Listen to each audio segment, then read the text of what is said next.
Topic 3, indices. The news said that the share market went up today. Really? Does that possibly mean that every single share listed on the Johannesburg Stock Exchange saw a share price increase? Well, no, unlikely. What is often been referred to when we talk about the market in general like this is actually an index.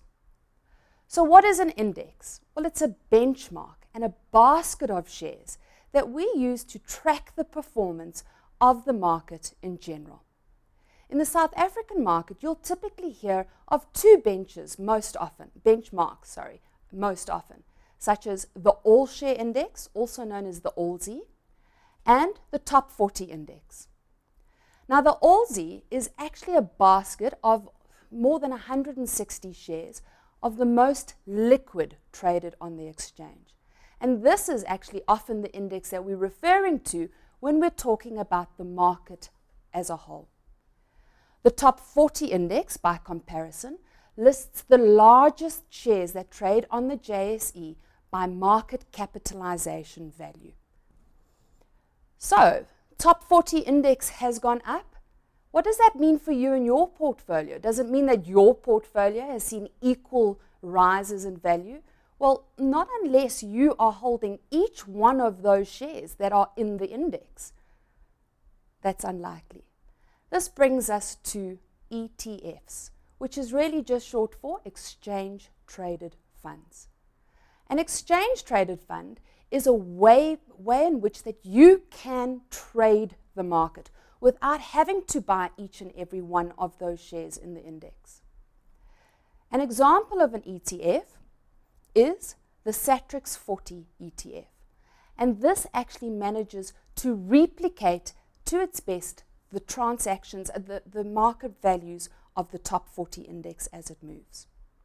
A lot of new investors look at this ETF to be able to trade the market more broadly. Now, there's actually a lot of different indexes and ETFs that you can be involved in. And if you're looking to focus on certain sectors in the market, you can also track, for example, the Industrial 25 and the Resource 10 Index. Another index to consider is the Dividend Plus Index, and this is a basket of shares weighted not by their market capitalization, but their 1-year forecasted dividend yields. Now, talking about ETFs, they may sound familiar and you may confuse them with unit trusts. How do they differ? Well, really from 3 different ways. First of all, unit trusts are managed funds where investment managers invest in different asset classes and then sell those off to the potential investor in units, and you buy them directly from the issuer. ETFs are shares, and they are traded on the Johannesburg Stock Exchange. There's also some differences in their price changes. Unit trusts have one price per day, whereas once again, an ETF is considered very much a share and in fact moves and fluctuates on a daily, intraday basis. Another difference to consider is the asset classes that these 2 different investments cover.